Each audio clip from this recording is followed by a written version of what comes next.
The cold seeps through the floorboards. It's an old cold, a deep cold, one that has settled into the bones of this cabin long before I ever arrived.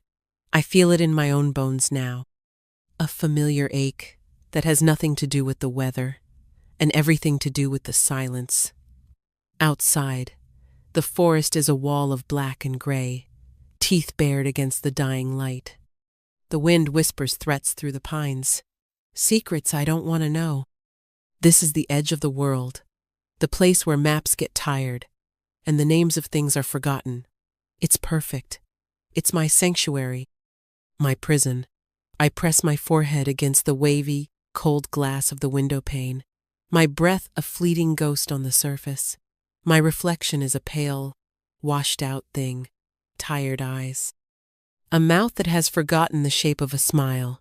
This is Serafina, the remnant, the woman who was cast off. The word they used was barren. It's a hard, ugly word. It sounds like cracked earth, like a dried-up well.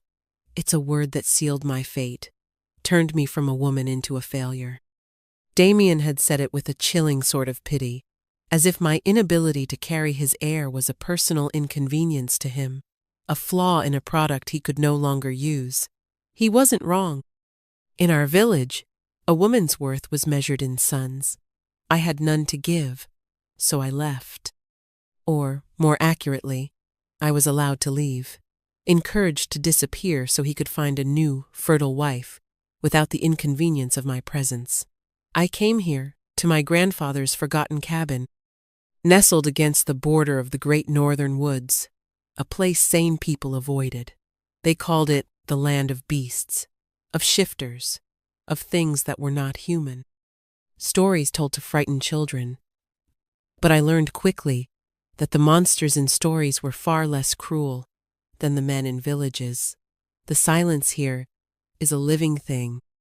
At first, it was deafening, amplifying the screaming thoughts in my head, but slowly, it has become a comfort, a thick blanket that smothers the past. I trace a crack in the window with my fingertip. I am a collection of cracks now, held together by sheer, stubborn will. The will to not shatter completely. A flicker of movement outside snags my attention. It's not the familiar sway of a branch, or the shadow of a passing owl. This is different. Low to the ground. Large. My heart gives a painful lurch against my ribs. I pull back from the window, my breath held tight in my chest. I know the creatures of this forest. Deer, fox, the occasional bear lumbering through in the autumn. This is none of those. It is huge. A shadow detaching itself from other shadows. Sleek and powerful and wrong. My grandfather's voice echoes in my memory, a low rumble from a childhood long past. There are things in those woods, Serafina, older than men. You show them respect. You stay on your side of the creek, and they'll stay on theirs. The creek is less than 50 yards from my door. I stay very still, listening. The wind has died down. The silence is absolute, heavy, and then I hear it. A sound of dragging, a wet, heavy scrape against the frozen earth, and a whimper. Not animal. It's the whimper that makes my blood run cold. It's small, terrified, human. My hand flies to my mouth, stifling a gasp. I inch back toward the window, peering through the corner of the pane. The shadow has resolved into a shape, a wolf, but a wolf of impossible size, bigger than any bear I've ever seen. Its fur is the color of midnight, matted and dark with something wet. It's dragging a hind leg, leaving a slick, dark trail in the frost. And then I see the child. She's huddled against the massive creature's side, half hidden by its bulk. A tiny thing, no more than 4 or 5 years old, with hair like spun moonlight and a face as pale as bone. She's wearing a thin, simple dress, no coat. Her eyes are wide and dark, and utterly vacant. She doesn't seem to feel the cold. She doesn't seem to feel anything at all. She is looking directly at my cabin. The wolf collapses. It goes down with a heavy, final thud, its great head hitting the frozen ground with a sound that travels through the soles of my feet. It tries to lift its head, lets out a low, pained groan, and then lies still. Only its side moves. A ragged, shallow rise and fall. The child doesn't react. She doesn't cry out. She simply stays where she is. A small, silent statue beside a dying monster. Fear is a physical thing. It's a cold fist closing around my throat. My mind screams at me. Bar the door. Put out the light. Hide. This is a beast from the forbidden woods. It has brought its own ruin to my doorstep. It is not my problem. It is not my problem. The words echo in the hollow space inside me. The same words everyone in the village had thought, had said with their eyes, when Damien cast me aside. Not my problem. I was an inconvenience, a stray to be ignored. I look at the little girl. Her face is a perfect, blank slate of trauma. She is unseen, unheard, abandoned to the cold, next to the only protection she has, which is now bleeding out onto the unforgiving earth. I see myself in her vacant stare, and something inside me, something cracked and broken, shifts. A hot, fierce wave of something that feels terrifyingly like rage or purpose. No, not on my watch. I will not be the person who turns their back. I will not let her feel what I felt. Abandoned by the world. My fear is still there, a shrieking thing in the back of my skull, but my body is already moving. I grab the heavy wool blanket from my cot. I pull on my worn boots. My hands are shaking so badly, I can barely work the latch on the door. Logic is a distant tinny voice telling me I am a fool, that wolf could kill me with a single snap of its jaws, injured or not. What if it's a trap? What if the child is a lure? I don't care. My compassion, the soft, stupid heart that has only ever brought me pain, is suddenly stronger than my fear. It's a revelation. I open the door. The cold hits me like a physical blow. The air smells of pine and blood. The little girl's head turns. Her eyes, empty as they are, fix on me. The wolf lifts its head a bare inch, a low growl rumbling in its chest. It's a weak sound, but the menace is unmistakable. It is protecting her, even now. It's okay, I whisper, my voice trembling, the words turning to mist in the air. I'm not going to hurt you. I want to help.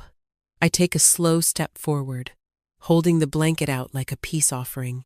The wolf's growl deepens, but it doesn't have the strength to do more. Its golden eyes are sharp, intelligent, and filled with a desperate, raging pain. They are not the eyes of a dumb beast. I focus on the child. Hello, I say softly, my voice cracking. It's so cold. You must be freezing. She doesn't answer. She just stares. I take another step, and another, until I'm only a few feet away. The sheer size of the wolf is staggering. Its shoulder is as high as my waist. The wound in its flank is a ragged, dark mess, not a bite. It looks manufactured.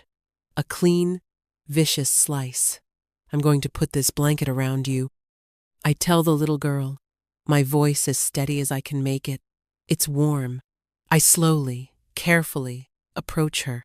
The wolf's eyes follow my every move. I can feel the weight of its gaze, a physical pressure. It's assessing me, judging me.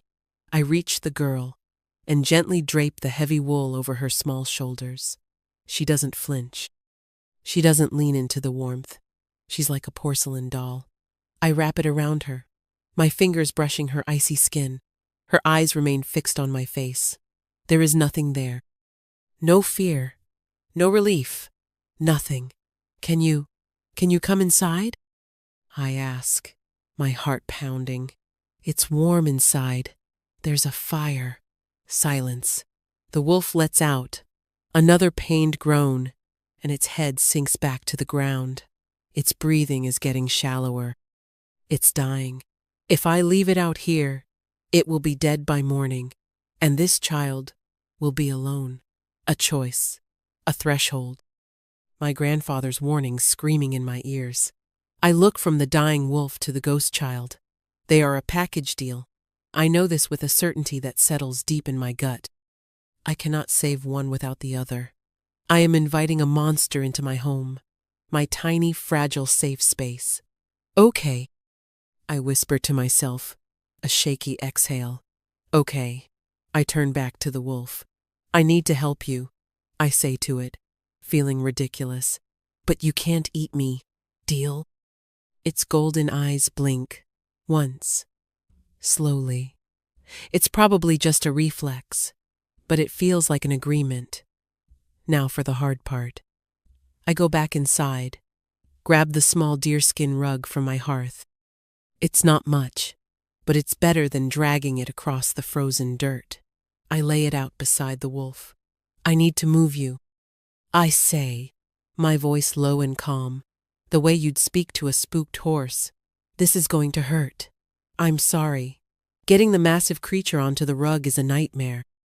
It's impossibly heavy, a dead weight of muscle and bone. The wolf seems to understand what I'm trying to do. It makes a weak effort to shift its weight, a guttural sound of agony tearing from its throat as it moves.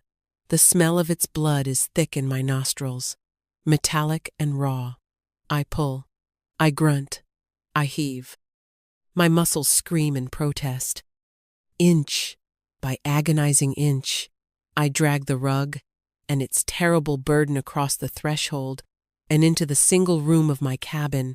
The monster is inside.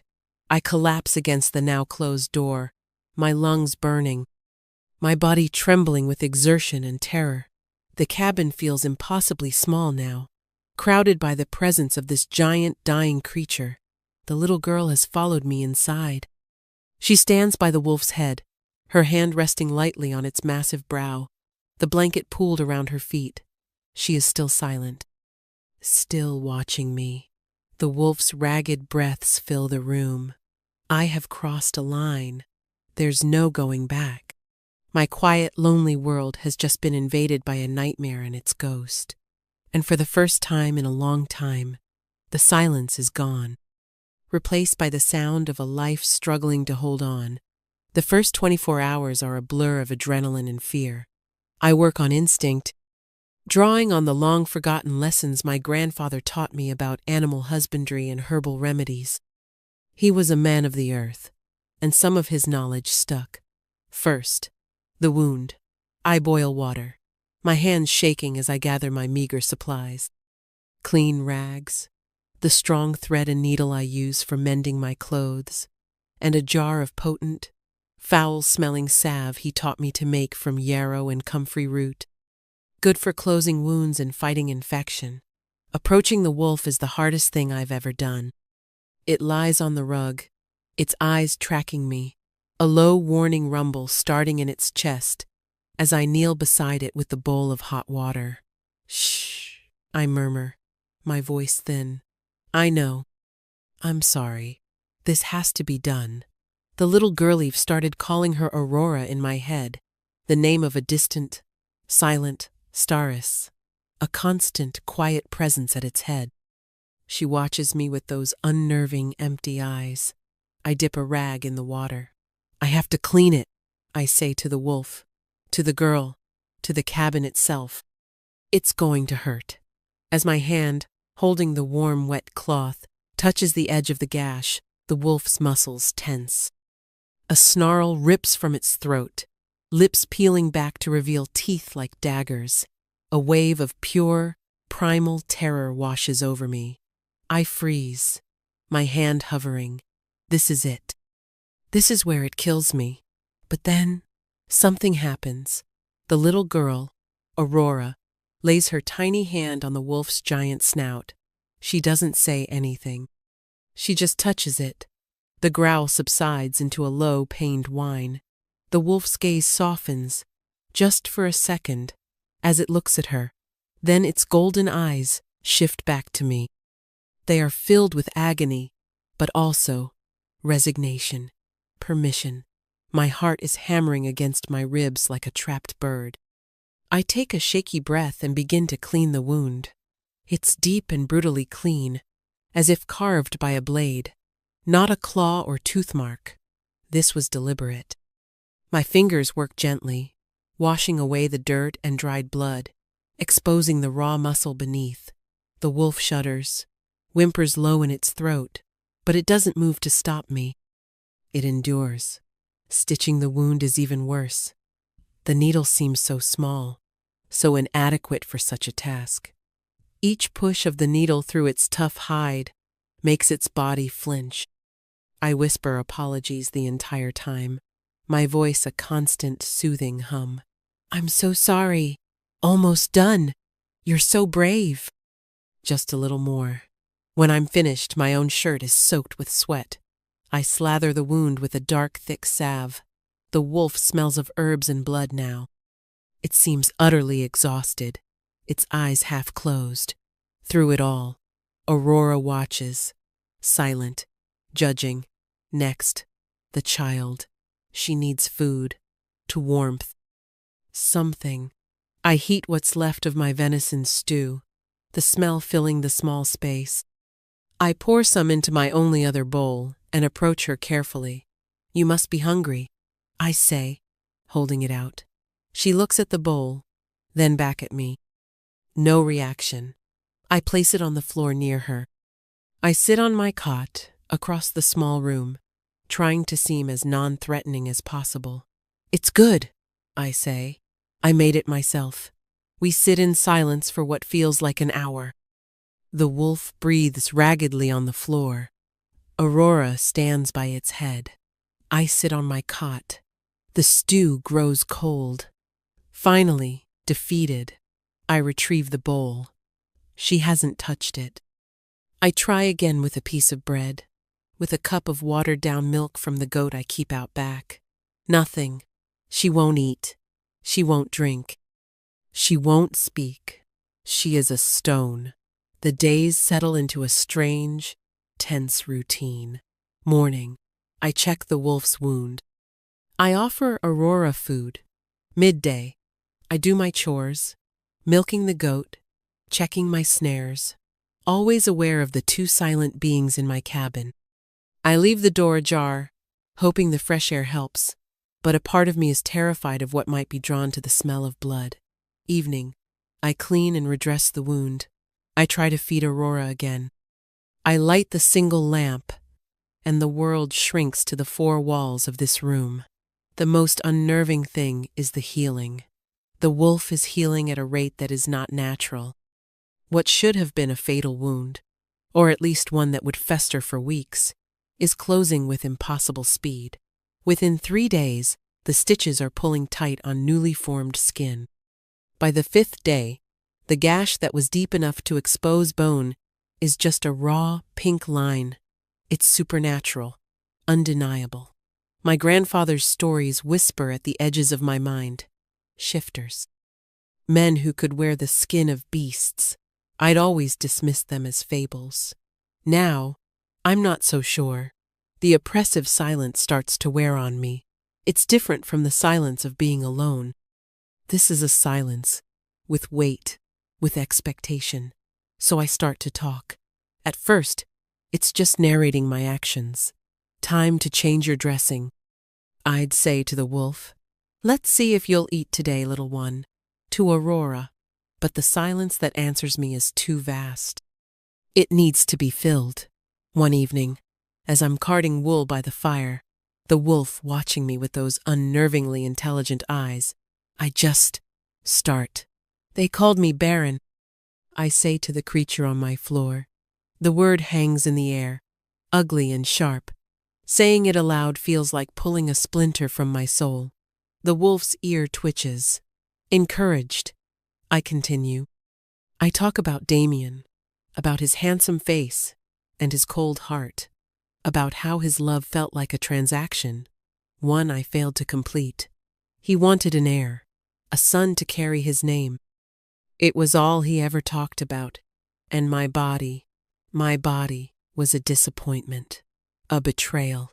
I tell the wolf about the whispers of the village women, the pitying looks, the way they'd clutch their own children closer when I walked by, as if my emptiness was a disease they could catch. I feel like a ghost sometimes, I confess, my voice barely a whisper. Like, I'm not really here. Like my only purpose was to be a vessel, and since I failed at that, I'm nothing. The wolf makes a low sound in its throat, not a growl. Something else, a soft rumble. It shifts its weight, dragging itself a few inches closer to my stool. Its golden eyes are fixed on me, and for a crazy, impossible moment, it looks like it understands. It looks like sympathy. From then on, he becomes my confidant. The great, silent wolf on my floor. I tell him everything. My fears of the winter, my memories of my grandfather, the secret, shameful ache in my arms for a child I would never hold. I tell him about the day I left the village, how no one tried to stop me, how relief and profound loneliness had warred inside me. And he listens. He always listens. His presence is a steady, solid anchor in the room.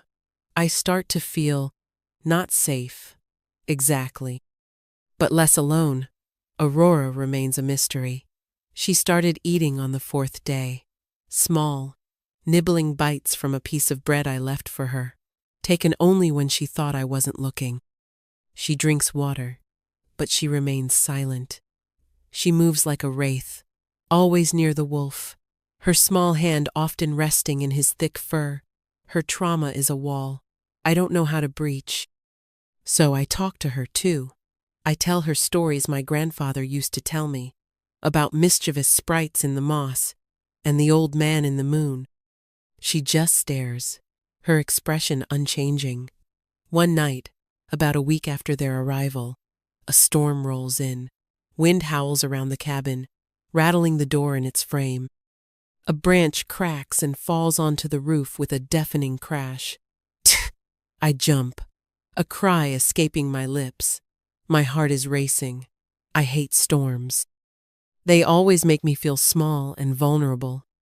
I'm sitting on my cot, hugging my knees to my chest, when I feel a nudge against my hand. I look down. The wolf has dragged himself over to my bedside. He's healed enough to move with a limping grace now. He nudges my hand again with his wet nose. His golden eyes are soft in the lamplight. He's comforting me. My throat tightens. This giant, terrifying creature from the wild is offering me comfort, a thing no person has offered me in years. Hesitantly, my hand trembling, I reach out and touch his head. His fur is thick and coarse, but warm.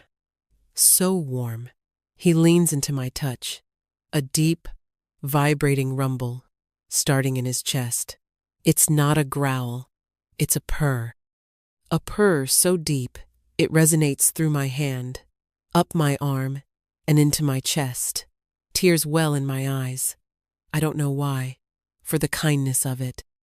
For the shock of it, I sink my fingers into his fur, my other hand coming up to stroke his broad, powerful neck. He closes his eyes, sighing. In this moment, he is not a monster.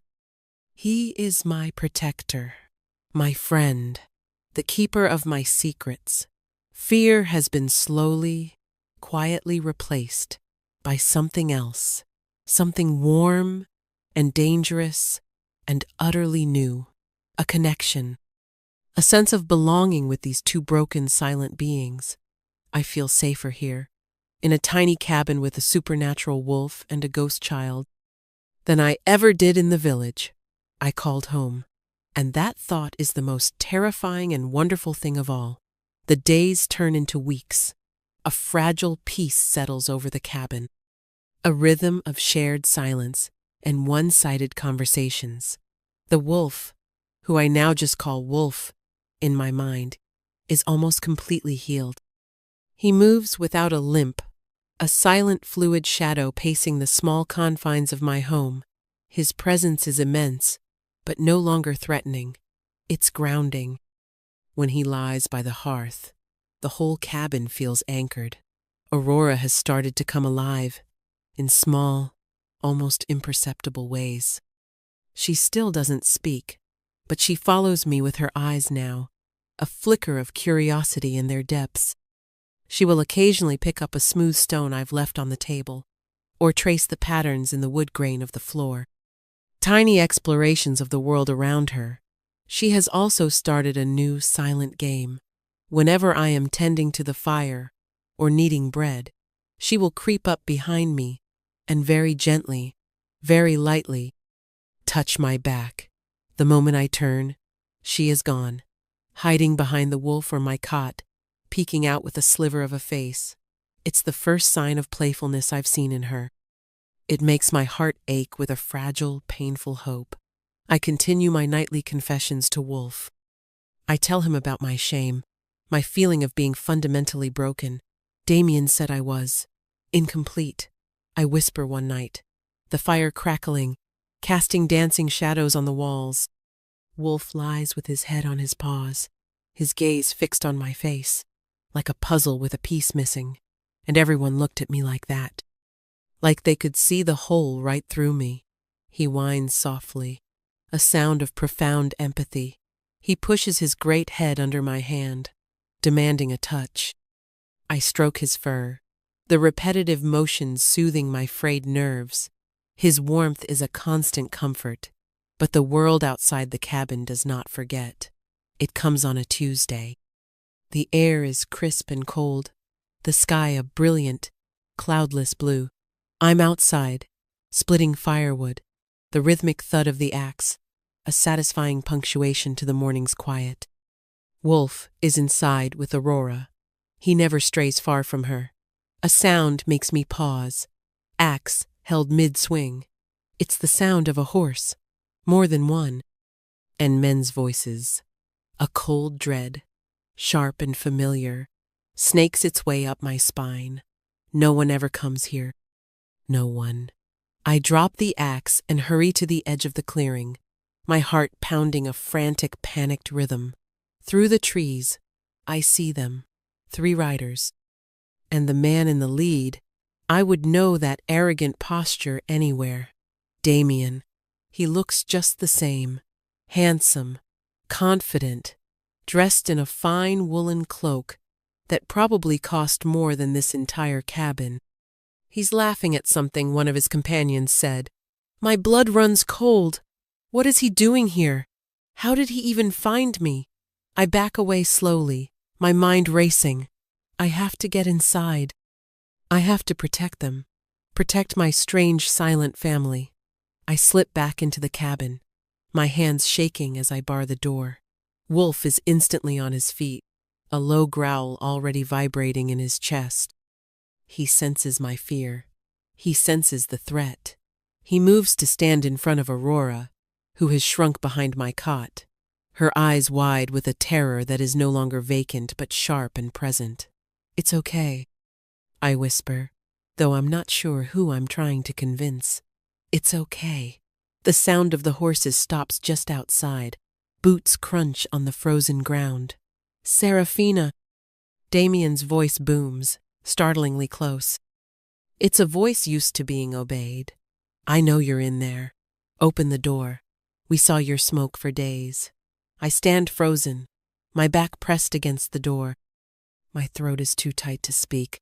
Don't be a fool, Serafina. I've come all this way for you. The village is talking. It's embarrassing. A man's wife running off to live like a savage. My wife! The words are a bitter pill. I was never his wife. I was his betrothed, a contract he voided without a second thought. I'm not your wife, I managed to say, my voice a broken rasp. There's a pause, then a condescending chuckle. Oh, Serafina, still so dramatic. I'm willing to be forgiving. I'll take you back. My new fiancée. It seems she is as barren as you are. A cursed bloodline. Her father's. My father is furious. He says I was rash. He says your family has strong old blood. Perhaps we just needed more time. Bile rises in my throat. I am a commodity to be reclaimed. A tool to be tried again. It was never about me. It was always about what I could produce for him. Go away, Damien, I say, my voice stronger now, fueled by a sudden hot fury. Open this door, Seraphina, or I'll have it broken down, he bellows, his patience gone. Wolf's growl deepens into a terrifying snarl. The fur on his back is raised, his body coiled like a spring. He's a creature of pure, lethal rage. I hear Damien give an order to his men. The heavy thud of a boot against the door makes the whole cabin shake. Stop! I scream. Another thud, stronger this time. The wood groans, and then Wolf acts. With a roar that is more lion than wolf, he launches himself not at the door, but at the window. He shatters the frame and the glass in an explosion of wood and crystal, landing outside with a terrifying grace. Screams, men shouting in terror. The panicked whinny of a horse. I scramble to the broken window, my heart in my throat. The sight is one of pure, primal violence. Wolf is a whirlwind of black fur and flashing teeth. He's not trying to kill them, I realize. He's terrifying them. He disables one man by seizing his arm, shaking him like a doll, and tossing him aside. He lunges at the horses, sending them scattering in panic. Damien is frozen in shock for a second, his handsome face a mask of disbelief and terror. Then his expression hardens. He scrambles for the hunting rifle that was strapped to his saddle. No! I shriek, trying to climb through the broken window. Wolf turns on Damien, placing himself directly between Damien and the cabin, between Damien and me. A clear, deliberate act of protection. He bares his teeth, the sound he makes vibrating in my bones. Damien, in his panic and fury, raises the rifle. He's not a good shot when he's calm.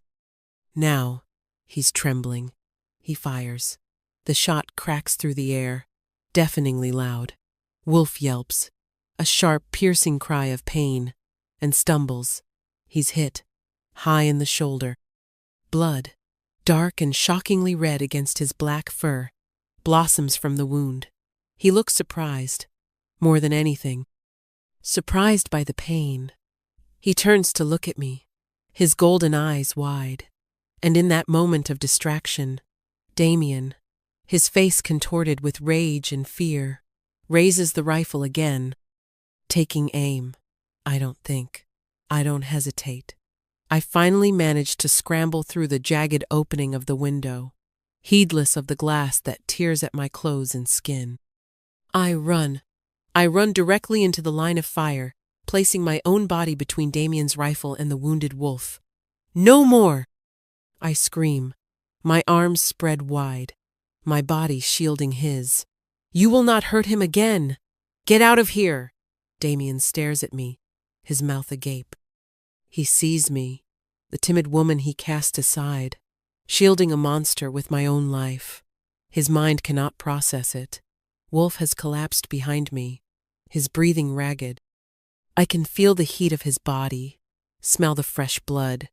I am sobbing, tears of terror and rage streaming down my face, but I do not move. I am a shield, a wall. I will not let him be hurt again. Not for me. My act of defiance, of selfless, reckless love for this creature, seems to shatter something in the air. It becomes charged, electric. Damien, seeing the utter conviction in my face, seeing the bleeding monster at my feet, and his men either injured or chasing down their horses, seems to shrink.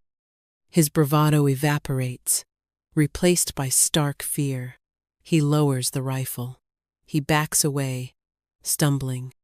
He turns and flees into the woods, his remaining conscious man scrambling after him, and then we are alone. The silence that descends is profound, broken only by my ragged sobs and the wolf's harsh, pained breaths, I fall to my knees beside him, my hands hovering over the new, terrible wound. I'm sorry. I weep, my tears falling onto his dark fur. I'm so sorry. This is my fault. He lets out a low whine and nudges my hand with his nose. Even now, shot and bleeding because of me, he is trying to comfort me. This love, this fierce, desperate loyalty, it's going to break my heart or save my soul. I throw my arms around his massive neck, burying my face in his fur, and I hold on as if he is the only solid thing in a world that has just tilted off its axis. I have made my choice. I have defended my family. Whatever happens next, we will face it together. The world warps. As I cling to him, shielding his wounded body with my own, a strange light begins to pulse around us. It starts as a faint, silvery shimmer in the air, then intensifies, growing brighter and warmer. The air hums, vibrating with a power that feels ancient and immense. I pull back, my eyes wide. The light is emanating from Wolf himself. It's pouring from him, enveloping both of us in a cocoon of shimmering energy. His body begins to convulse. A terrible, low groan tears from his throat, a sound of agony and transformation. I watch, paralyzed with awe and terror, as his form begins to shift. It's like watching marble soften and flow. Bones crack and elongate. Fur recedes into skin. The massive, wolfish snout shortens, broadens, becoming the sharp, angular planes of a human face. The powerful limbs twist and reform into human arms and legs. It happens in a matter of seconds. A fluid, horrifying, miraculous unfolding, where the giant wolf lay bleeding on the frozen ground. There is now a man. He is naked, his body a breathtaking canvas of lean, powerful muscle, slick with sweat and blood. His hair is as black as the wolf's fur, long and wild. The bullet wound is still there in his shoulder, a raw, puckered hole, but even as I watch, the flesh around it seems to knit itself together, the bleeding slowing to a stop. He groans. Pushing himself up onto one elbow, he shakes his head as if to clear it, and then he looks at me. His eyes, they are the same. The exact same intelligent, piercing, molten gold eyes of the wolf. Eyes I have poured my heart out to every night for weeks. My breath catches in my throat. My mind refuses to connect the dots, to accept the impossible reality in front of me. You, he rasps, his voice a low, rough baritone, gravelly from disuse. You saved me. I can't speak. I can only stare, my entire world crumbling and rebuilding itself on a foundation I don't understand. Wolf, my wolf, is a man. A small sound from the cabin doorway makes us both turn. It's Aurora. She stands there, framed by the broken window, her knuckles white, where she grips the wood. Her eyes, for the first time, are filled with a clear, lucid emotion, fear and hope. She looks at the man on the ground, and a tiny, choked sound escapes her lips. Papa? The word is a fragile whisper, the first sound I have ever heard her make. It shatters the last of my denial. The man her father looks at her, and his hard, pain-filled expression softens into one of pure, heartbreaking love. Aurora? He breathes. He tries to get up, to go to her, but he's too weak. He sags back, hissing in pain as his shoulder protests the movement.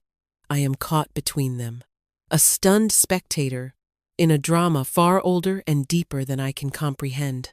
The man on the ground, the alpha, the father, the shifter from my grandfather's tales, and me, the human woman who talked to a wolf who healed him, who confessed her deepest secrets to him. He heard it all. A hot, mortifying blush creeps up my neck.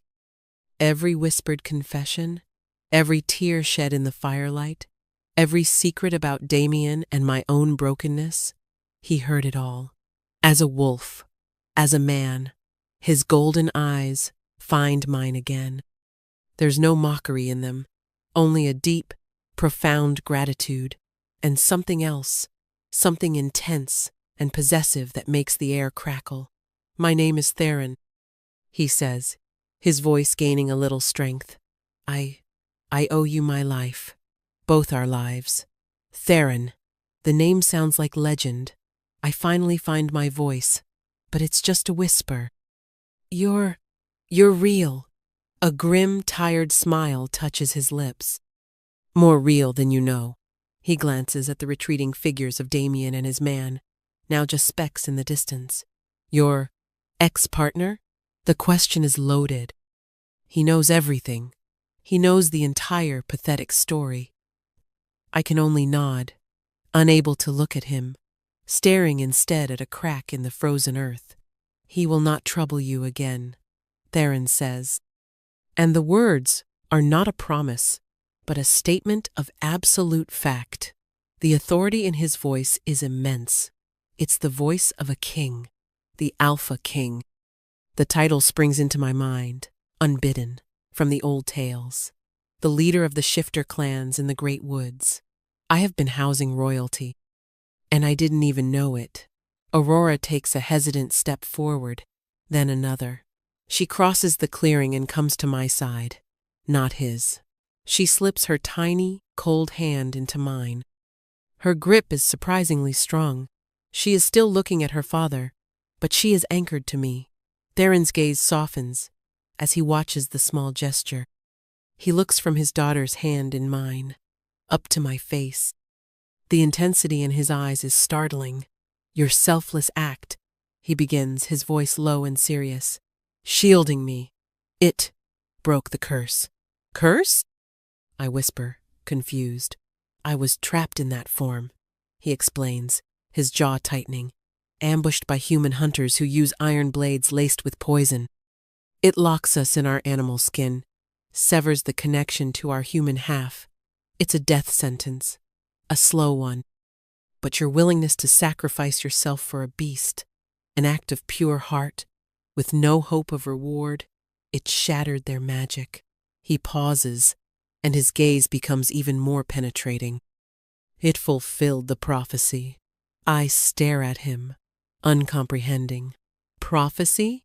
He looks away, a flicker of something that looks like fear, or maybe guilt, in his eyes. He doesn't answer the question. Instead, he says a different word.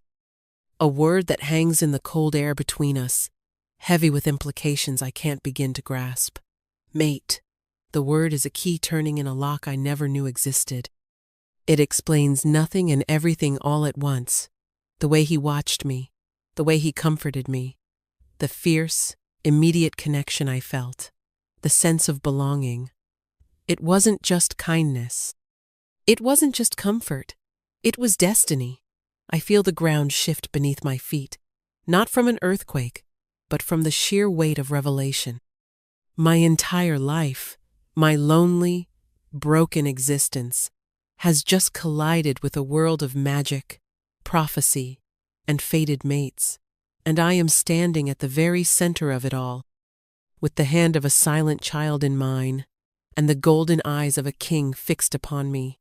The aftermath is a haze of shock and disorientation. We get him inside. It's a struggle. He's weak, leaning heavily on me, his bare skin shockingly hot against my clothes. Every step is an effort. Aurora hovers near us, a silent, worried satellite.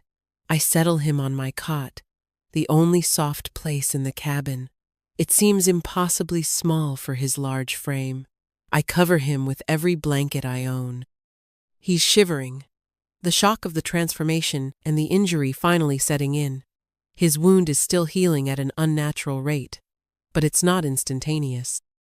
It's a deep, angry-looking puncture, the flesh around it bruised and swollen. I clean it as gently as I can, my hands trembling. It's one thing to tend to a wolf. It is another thing entirely to tend to the naked body of a man who is also that wolf, a man who is a king, A man who called me mate. He watches me work, his golden eyes never leaving my face. The silence in the room is different now. It's not empty. It's charged with unspoken questions and staggering truths. I can feel his gaze on me like a physical touch, tracing the lines of my face, my neck, my hands. It makes my skin prickle with a strange heat. I am intensely aware of my worn dress, the dirt under my fingernails, the frantic beating of my own heart. He heard every pathetic word I ever said to him. He knows my deepest insecurities, my most private grief. He knows I am the barren woman, the outcast. The thought is so mortifying, I can barely meet his eyes. "You don't have to do this," he says, his voice a low rumble. "You're hurt," I reply, my voice tight. I focus on tying the bandage, my knuckles brushing against the hard warmth of his chest. A jolt, like lightning, shoots up my arm. I pull my hand back as if burned. He catches my wrist. His grip is gentle, but unyielding. His skin is hot. Serafina. Hearing him say my name in his human voice sends a shiver through me. "I watched you," he says softly, his gaze searing. "I listened. When you spoke of your pain, I felt it, as if it were my own. My throat closes up. I can't breathe. What that man, what your village did to you." His voice drops, turning hard as granite. They threw away a treasure they were too blind to see. Tears spring to my eyes, hot and unwelcome. No one has ever defended me. No one has ever called me a treasure. I try to pull my hand away, overwhelmed, but he holds fast. "I am not a treasure," I whisper, the words tasting like ash. "I'm broken." "No," he says, his voice fierce. "Your heart, the compassion in you, it's the strongest thing I have ever witnessed. It saved my daughter. It saved me." His thumb strokes the sensitive skin of my wrist, sending sparks dancing along my nerves. The touch is both a comfort and a threat. It promises a world of feeling I am not equipped to handle. I finally manage to pull my hand free, clutching it to my chest. I need space. I need to think. I retreat to the other side of the cabin, busying myself by stoking the fire, my back to him. "What does it mean?" I ask the flames. "What you said." "Mate." I can feel him shift on the cot. "It means that you are the other half of my soul, that my life is bound to yours. It is a bond forged by destiny, deeper than any law or choice." He says the words simply, as if stating the color of the sky, the other half of my soul. The idea is too big, too overwhelming. It doesn't fit into the small, gray world I've built for myself. "I'm human," I state, a foolish, obvious fact. "You're not." "It doesn't matter," he says. "It is rare, but it happens. The fates do not care for the boundaries of species." I turn back to face him. He is watching me with a pained, intense expression. "I don't want this," I say, the words rushing out before I can stop them. I can't be what you think I am. I'm nobody, an outcast, a barren woman from a human village. And you are a king." He flinches as if I'd struck him. "That word," he says, his voice tight with pain. "Barren. Do not ever use it to describe yourself again." "It's the truth," I insist, my voice trembling. "It's why I'm here." "It's who I am. It is a label given to you by small, cruel people," he counters, trying to sit up, hissing in pain as his shoulder protests. "It has no meaning here." It has no meaning to me. He looks so fierce, so protective, so full of a conviction I've never seen. A part of me, a deep, lonely part, wants desperately to believe him. But fear is an old, familiar friend. "You should go," I whisper. "As soon as you are strong enough, you and Aurora, you should go back to your people." "And leave you here?" he asks, his voice incredulous. Never. I was fine before you came. I lie. No, he says softly, his golden eyes seeing right through me. You were not fine. You were surviving. I heard your loneliness every night, Serafina. I felt it in this room. He is stripping me bare, layer by layer with his words. He is seeing me, all of me, and it is terrifying. This is my home, I say weakly. Your home is with me now, he states, not as a command, but as an undeniable truth. With our pack, with our family, our family. He includes me so easily, so naturally. It's too much. I shake my head, backing away until my shoulders hit the cold wall of the cabin. No, you don't understand. Your world, prophecies and curses and shifters, it's not for me. It will destroy me. I would let the world burn before I let anything harm you. He vows, and the raw power in his voice makes the very air tremble. He looks at me with desperation, with a longing that mirrors the vast empty space inside my own chest. I know this is too much. I know I am overwhelming you. But I cannot, I will not, lose you. He is pushing me, and I am pushing back, and we are at an impasse, a standoff between his world and mine, between destiny and fear, and then the stalemate is broken by the smallest of things. Aurora, who has been watching us with wide, worried eyes, walks to the center of the room. She looks at her father, so large and powerful even when wounded on my tiny cot. She looks at me, small and afraid against the wall. She reaches out her hands, one towards him, one towards me. An offering, a bridge. Her gaze pleads with us. Her silence is more eloquent than any words. I look at her small, outstretched hand. She has been through so much trauma. She has lost her voice. She has just gotten her father back from the brink of death. And now she sees him fighting with the only other person who has shown her kindness. My heart breaks for her. Slowly, I push myself off the wall. I walk to her and take her small hand in mine. It's still cold. Theron watches me, his expression softening, his breath caught in his throat. I lead Aurora to the side of the cot. I look at Theron, at the raw vulnerability in his golden eyes. He is a king, a powerful shifter, but right now, he is just a man. A man who is afraid of losing something he has just found. I am still afraid, but my compassion for this little girl, and for the wounded man on the bed, is stronger. I take his hand. His skin is hot, his fingers long and strong, his wrap around mine, instantly, desperately, and so we stand, a broken, mismatched chain.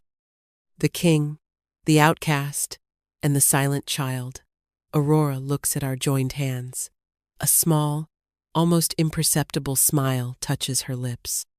She then looks up at me, her eyes clear and focused, and she speaks her second word, a word directed at me, a plea, a command, a statement of fact. Stay.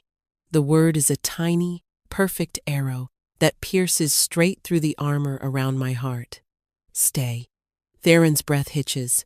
His grip on my hand tightens. He looks at me, his eyes shimmering with unshed tears. I listened to you for weeks, he confesses, his voice thick with emotion. I heard you talk about the child you ached for, the family you thought you could never have. He lifts our joined hands, his gaze dropping to where Aurora still holds on. Serafina, look, it's right here. He's right. All my grief, all my loneliness, all my feelings of being broken and worthless, they were rooted in the belief that I could never have this, a family. A child's hand in mine, the loving gaze of a partner. And here it is, offered to me, a strange, magical, terrifying family that crashed into my life. My fear doesn't vanish, but for the first time, hope is stronger. I was so afraid. I whisper, the confession tasting of salt and relief. "So was I," he admits, his voice raw.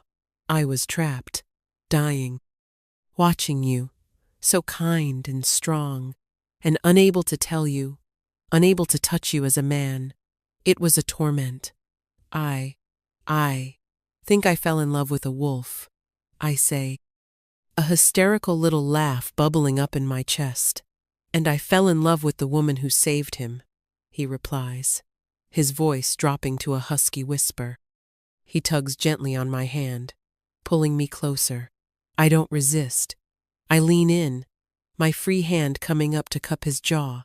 His skin is rough, with stubble, and warm, so wonderfully warm. His golden eyes search mine, asking a silent question. I answer by closing the small distance between us. The kiss is not what I expect.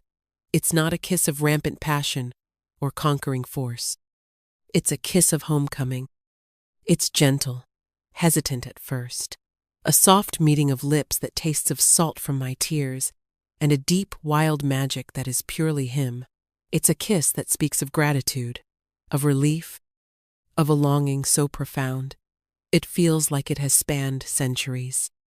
His hand comes up to cradle the back of my head, his fingers tangling in my hair as if he's afraid I'll disappear. The world outside the cabin, the world of Damien and villages and cruel words, fades away into nothing. There is only the warmth of the fire, the solid presence of him, the small hand of his daughter holding mine, and this kiss that seals a promise I'm only just beginning to understand. It is a kiss that says stay, and in my heart, I finally, truly, answer, I will. 3 months pass, 3 months of transformation, not just for Theron as he healed, but for me, for us. We left the cabin behind. Theron's people came for us a week after his change. They arrived not as a war party, but as a silent, reverent procession. Magnificent wolves of every color gray, tawny, snow-white, emerged from the trees, their eyes intelligent and wary. They transformed into men and women as they approached, their clothes simple, made of leather and fur. They looked at me with a mixture of awe and suspicion. The human who had saved their king, the journey to their settlement, deep in the heart of the woods, was a dream. Theron, now fully healed and radiating an aura of calm authority, carried Aurora, who refused to be more than a few feet from either of us. I rode on the back of a gentle silver-furred wolf, who, I learned, was Theron's second in command, a stern-faced woman named Celeste. Their home is not a village of huts, but a stunning network of dwellings, built into the embrace of giant, ancient trees, connected by rope bridges and winding staircases carved from living wood. It's a place that breathes with the forest, a testament to a life lived in harmony with nature, not in opposition to it. They call it Silverwood. At first, my presence was a disruption.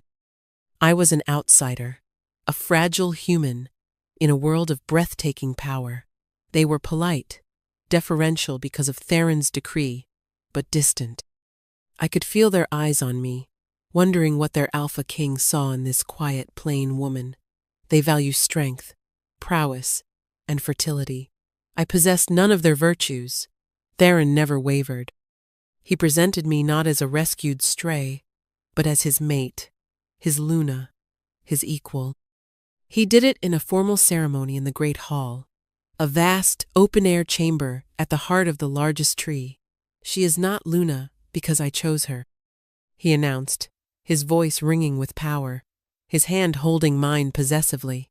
"She is Luna because destiny chose her. Her heart is the strongest shield in this pack. Her compassion is the sharpest weapon. She saved your king when no one else could. She is the other half of my soul, and you will show her the respect she is owed." But it wasn't his words that changed their hearts. It was Aurora, who had been silent for so long, began to talk, first in whispers to me, then in quiet sentences to her father. Soon, she was speaking to the other children, her voice soft but clear. She would run to me, not Theron, when she was scared. She would climb into my lap for stories. She called me Mama. The pack watched this. They saw their alpha's traumatized daughter, a child they all loved and grieved for, blossom under my care. They saw her laughter return.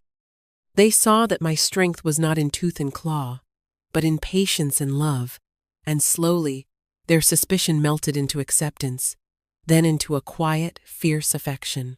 I healed their princess. I had proven my worth in a way they understood. I am no longer Seraphina the Baron. Here, I am Seraphina, the heart healer, the Luna. My life is full now. The silence is filled with Aurora's chatter, the warmth of Theron's body next to mine at night, the low hum of a community that has embraced me. I am learning their ways, the properties of forest plants I never knew existed, the silent language of the pack. I am becoming a part of this wild, beautiful world. The past, however, has one last ghost to exorcise. It happens on a day when I am near the border of their territory, gathering herbs with Aurora and two of the pack's young women.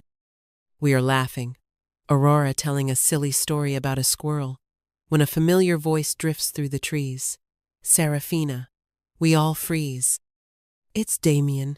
He stands on the other side of the creek that marks the boundary, the same creek my grandfather warned me about. He looks thinner.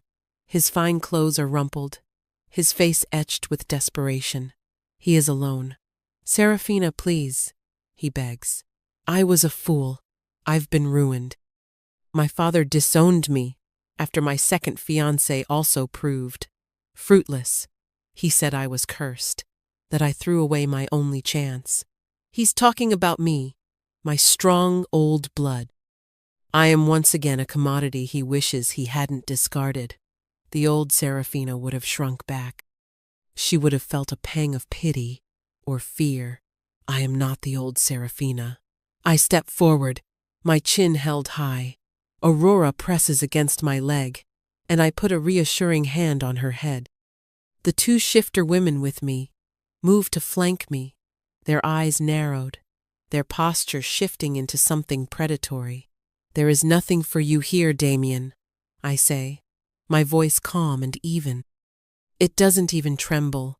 But we were meant for each other, he cries, his voice cracking.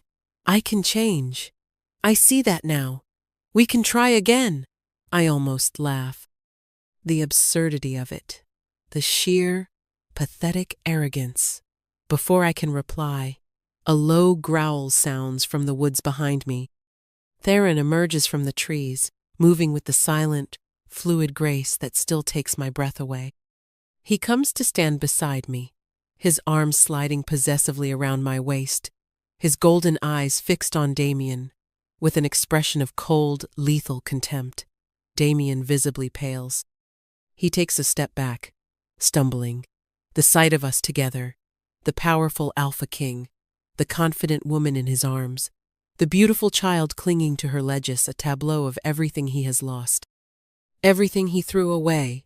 He is looking at my new life, my new family, my happiness. I believe my mate has already given you your answer, Theron says, his voice a low, dangerous purr. This land is ours. You are not welcome here. If you ever show your face near her again, this creek will not be enough to save you. Damien doesn't need to be told twice. He turns and scrambles away, disappearing into the woods like the coward he is, a ghost finally laid to rest. Theron turns me in his arms, his forehead resting against mine. Are you all right? He murmurs. I'm perfect, I whisper, and I mean it. The last chain to my past has been broken. I am free. Aurora tugs on my tunic. Mama, can we go home now? Celeste promised to show me how to track rabbits.